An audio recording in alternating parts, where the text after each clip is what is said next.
to Kentucky Hidden Wonders. Our guest today is Jason Woodleaf of Little Mount Lavender, and welcome. Thank you. We are so glad that you are here. So first off, for those few people who have no idea what Little Mount Lavender is, tell us a little bit about it. There are a few people out there still, and we're trying to reach them. This is why I'm here today. So Little Mount Lavender was a creation, probably 7 years ago now. We were doing some Google searches on alternative crops. We wanted to do something different, but we wanted to do something fun and unique. And lavender kept coming up on the short list. So I got a job, and we moved to California temporarily, went to a lavender farm there, went to a lavender store there, moved to Kentucky, decided we could do bigger and better than that. And California is home of lavender, right? So, I didn't know that. Like originally? No, not when we phrase home. Yeah. So they have a lot of lavender farms out there because because of the lack of rain, they can control the irrigation, and it's really easy to grow lavender there. And they have 2 seasons of lavender because their summers are so long. Oh, okay. So we came to Kentucky, bought 5,000 lavender plants, planted them, and signed a lease here in Shelbyville to open a store without any products. Okay. And then what? And then 7 years later. Well, then the pressure was on, right? Right. So the pressure was on. We had the pressure. That cart was before the horse, and it was rolling. So then we started doing a little more research on what we could do with the lavender and how we can make products with it. And we started small, which I think was smart. Because then we listened to our customers over the years through Little Mount Lavender, what they told us they wanted, what they liked, what they didn't like. And we just grew and grew. And then COVID came, and we kept growing, and we kept growing still. We just moved it all to the front. And here we are getting ready to go to our 3rd location.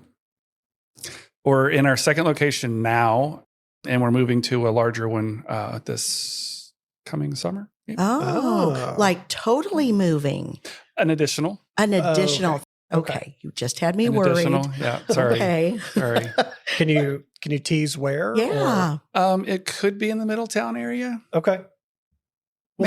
Maybe or maybe not. Okay. So bigger store, would you say? Yeah. There? It's we're looking for the traffic one. So we're looking to see how we can. This store will be our first one where we are fully branded. From colors and a new logo, and we're going to launch here's what Little Mount Lavender will look like, and then here's what the next one will look like as well. So we're kind of trying to start a brand where 4 walls, here's what we're going to make, and it'll be a different environment too a little bit. Oh, okay. Oh, very intriguing. Well, the location that is in Simpsonville is the one, the Hidden Wonder, the gym, and it is in a historic building. Talk a little bit about the building also. Yeah, so it was built in the 1810-ish timeframe being completed. It was a home for a very brief time. It's been an inn. It's been a stagecoach stop. It's a beautiful building, and it worked perfect for the store. With the stone walls and things, except for Wi-Fi. But it worked perfect. We brought our store there from our smaller store on Main Street, and where we landed every category in the building, it's been there since, and it was the perfect amount of space. Everything just worked out beautifully and was a combination we were looking for. We have a cafe in the back. And it's which is fantastic. Yes. So we were able to add all kinds of layers that we couldn't before, and we have parking, and it's been a great spot. We've done a lot of events there lately, trying to kind of rejuvenate a reason to come on out and to promote Simpsonville, Shelby County, et cetera, and kind of a destination place for activities, to have fun, and then to learn about lavender, and then indulge in the products, of course, and the food and such. Well, it's a charming building. Yep. And Mason, did I hear you say something that you think it's the largest lavender farm? Oh, well, I mean, I've read that, so In I'm the hoping world? it's true. Largest lavender farm in Kentucky, definitely, right? I think I boast the largest lavender field in the universe, because it's kind of like maybe not, but still. I would say largest in the universe. We're definitely largest in Kentucky. There are a lot of smaller lavender farms out there. And a lot of them are seasonal. Okay. So they'll open for the summer. They'll have it on their property, and they'll do their lavender products, which is great. Yeah. People learn about lavender, and it's available throughout. I had no idea there were actually numerous lavender farms in Kentucky. They are a little smaller. You have the Castle that does lavender as well. Yeah. They do their thing. We're 363 days out of the year, though. We never close for a season. We're open year round, closing 2 days. Yeah. But yeah, so we just decided we were going to do a little bit differently. A lot of folks, like I said, do it very seasonal, and they hit it, and then they're out. We harvest, and then we make products all year long. Yeah. So talk about some of those products. What are those? Oh my goodness. Everything you can possibly imagine. We talked about food. So all of our food is infused with lavender in some way. It's not like over salting food with lavender or anything like that. So it just enhances flavors. Lavender is great with citrus. So anything we do with that or sauces and things, Jason incorporates lavender through his herbs de Provence style seasonings.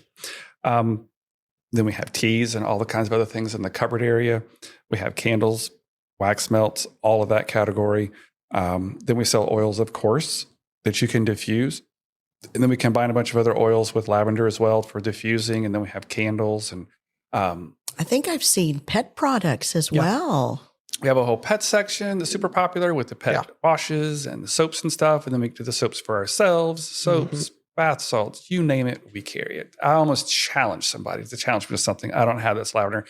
I even have cast iron pots and pans that are lavender. That's amazing. Yeah. And you dress in lavender too, for those that I've never that seen can't you see. not in purple. Exactly. It's rare. Exactly. It's rare. So lavender is very relaxing to people as well, the scent, correct? Can you talk about some of the health? So we talk about oils in two different categories. Some oils that we do are for fragrance. People just enjoy them. And then there's a medicinal side to oils.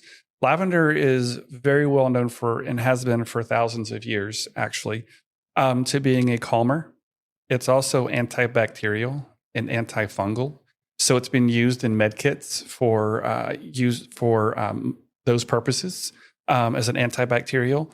And it's been known since the Egyptian times. They used it for those very purposes as well, for cleanliness and for scent. It smells good. It casts a different scent on a female than it does a male based on your biology. Oh, really? Absolutely. Just like perfumes smell different on different people. Right. Lavender will cast more of a floral tone with the estrogen from a woman. And lavender will cast more of a clean camphorous smell on a man because of the testosterone and the body chemistry makeup. Interesting. Who knew? Who knew? Well, now we do. Yeah. That's how we get products for both. Rather, so they don't all smell flowery. Right. You cast a different scent. So it smells. Oh, that's fantastic. And then back to the foods, you are very, very careful about what goes into everything that you make as far as clean living. And can you talk a little bit about the ingredients? Yeah, we literally drive ourselves crazy finding the best the best products. For as small a cafe as we are, we only have 9 tables in a bar down there, except in the summer when we do the patio. We have 5 different suppliers that we get products from at minimum, because some do better produce, some do better meat products. Then we'd use Boar's Head locally right behind us for any kind of charcuterie meats and cheeses that we use. The other Jason, because we're Jason and Jason, right, is very particular about no added things, additives, preservatives, things like that. Organic, everything we can is possible. From searching out organic chicken, one, because it tastes better. The land that we use, just anything we can get locally as well, which isn't always as easy, seasonally and et cetera. But yes, we're very, very mindful of what we want to feed people. Yeah. We could order it frozen, heat it up, and serve it all day long and probably make more money at the end of the day. But he's very hands-on. Every sauce he makes himself, every product he makes absolutely from scratch. So you're never going to get anything from there that has come off the back of a truck frozen. He has his integrity in food is amazing, and you can taste the difference. Well, the food is always amazing. And doesn't he have training, like some specific training, pastry? Yeah, when he was in the military in the Air Force over in Europe, he had the opportunity during leave times over the course of the years that he was there to go to Cordon Bleu and get a significant amount of training there. And he brings all of that with him. He loves the French inspiration, which is why we do French lavender. And he loves the French inspiration in all of his sauces and how he brings foods together and the taste are always going to be complex. You're going to taste everything and not be overwhelmed by one thing Right. in his food. I think that's why it's so popular. Yeah. I mean, it's always crowded, which is a good thing. So, and I have to say, it is the cleanest restaurant kitchen I've ever seen. So, I've never seen the kitchen. You've been behind the scenes. I've been behind the scenes, and it's a very clean kitchen. So, Yeah, well, that's another thing. You can't, where it starts, the food starts, has a lot to do with how you put it out there too. In a clean environment, and then you put out a product that looks picture worthy every single time. I don't know how many times I've heard, where's the garnish? The bread's not the right way. Yeah. You're doing it backwards. So I have to back off a little bit. Pay attention and listen, Jason. Hey, that's all right. So where do you grow all your lavender? Yeah. I mean, to be so big, I mean, where is all this? Okay. So I can't tell you exactly where. Oh, That's where I it's a live. secret. What's where I live. Oh, okay. It's where my house is. All right. And people are all the time saying, oh, we came out looking for your farm. I'm like, why? But I get it. Yeah. Fortunately, we live off the beaten path a little bit, just over the border in Taylorsville. I'll tell you that. It's like the Bat Cave. Okay. You come through some woods and then you pop out and we have the fields up on our property where we live. Oh. Thank goodness we chose something that wasn't easily seen from the road when we moved here, and we did not plan it that way. Oh, but people would be everywhere. Flocking. Yes. Yes. And they feel like because they can see it, they must take pictures in it, Oh, even though indeed. it's my yard. Right. So actually, very few people have been to our house for that very reason. But it's in a secret location and many acres of glorious lavender. It takes about, we have just under 1,000 at the store, probably 700 or 800 at the store. So people can do U-picks and things like that. Right. It's just not conducive on our property to have people there really. The truthful part is it's uphill gravel. And then we plant it on a pretty steep hill on the property for drainage because they don't like a lot of water. Oh, okay. So we do that for that purpose, but it's not really walkable. So it wouldn't be safe to have people up there to begin with. But we grow about 7,000 plants there, I think, right now. That's amazing. Plus what we greenhouse every year and what we sell to folks every year, another couple of thousand for that purposes and replacing our plants that might, struggle to survive. Right. Yeah. Because it happens, they just give up. So are you working on anything new that you can divulge? Anything, whether it's an event or something you'd love to do or a product that you've been dying to put together? So we're working on, we mentioned doing some more things locally. So we've partnered with a couple of different people and we're doing more classes in the store. So we have bath salt classes now. We've had candle classes for a while. Yeah. We do bath salts. And it's kind of a class/event for you to go and do. So you learn about what you're going to do. We do it and you have fun. We have a little food, a little drink. We're doing painting classes with a local artist. We have one coming up this weekend. We also have our second murder mystery, which was a sellout. I was very interested in the murder mystery. So hopefully you'll keep doing that in the future. I'm thinking of something for January, thinking some kind of tea party mystery or something. To give a little bit different flair to it in the wintertime when people need something to do. Yeah. We've had 2 murder mysteries and they both sold out. The last one sold out 2 weeks before it actually took place. So pretty excited about that. That Good place to be. That one's this Friday. It's a little more of a fancy one. Last time was a little more relaxed atmosphere. So we're excited to do that. Having those kind of things going on is fun. So a little more activity in the store is kind of something we're working on. Right. And a couple of categories we're pushing are our home cleaning, laundry strips, things like that. Oh, we're doing some different projects with dryer balls and scenting. And we're going to do some new laundry strips coming out. I'm working on that now. We're testing them at home. We test everything to make sure it's good, that it smells good and it works good. Right. So we're working on some more of the laundry side there because people love that, and a little more of the household, maybe cleaner section. Okay. Start doing some more stuff like that because people keep asking, do you have it? And the struggle with that is we want to find alternatives to using too many chemicals. Right. When possible. And I found somebody I think I can work with that has a full line. And like I said, we're testing the strips now and they sent me some other things to test. So that's always been a good one. So changing gears a little bit, did either of you have any sort of retail experience before you decided to open a store? Like what made you say, this is what we're going to do now? So that's all I've really done is retail my whole life. Retail management, training, food safety, all that kind of stuff. Mm-hmm. And then Jason, military, opened his own businesses, things like that. So he did that side of it, a little more brave than I was because I'd always worked for somebody. Right. So when we came together, I think we both complemented each other in that really, really well because he naturally went to the creative part and I naturally went to the I'm going to organize product development, take care of the bills part. Yeah. And that's where we are. So I work on the not so glamorous stuff, Right. like the packaging and things like that and finding new products. And he works on the talking to people out there. And he's like the face of Little Mount Lavender from the initial videos and things. And that's why he wears overalls and he comes in. That is his signature. Yes. The overalls, definitely. Yes, his signature overalls. Indeed. But yeah, so I think it worked out really, really well that we both like doing the part that we do. Mm-hmm. Well, it works together. I can see how you both complement each other. Yeah. I push the cart, not going to lie. I'm behind the cart pushing a little bit. Right. And he's like, try not to get run over by the cart sometimes because he likes doing what he's doing, but I guess I've never really owned my own business. So I'm more the anxious to grow. And he's like, when are we going to be at a point where, we can relax a little bit? But hopefully soon he takes some time. So, I hope so. That has to be a lot to have, and a business that, and I say hidden wonder. It doesn't feel like it's a hidden wonder. It feels like a lot of people know about Little Mount Lavender and love it. Absolutely love it. Yeah, so it's nice to talk to people and say, oh yeah, I've been there. We were in a certain store last night buying Christmas decorations because we're starting to decorate now. Yes. And somebody said, are you from Little Mount Lavender? We're like, yeah.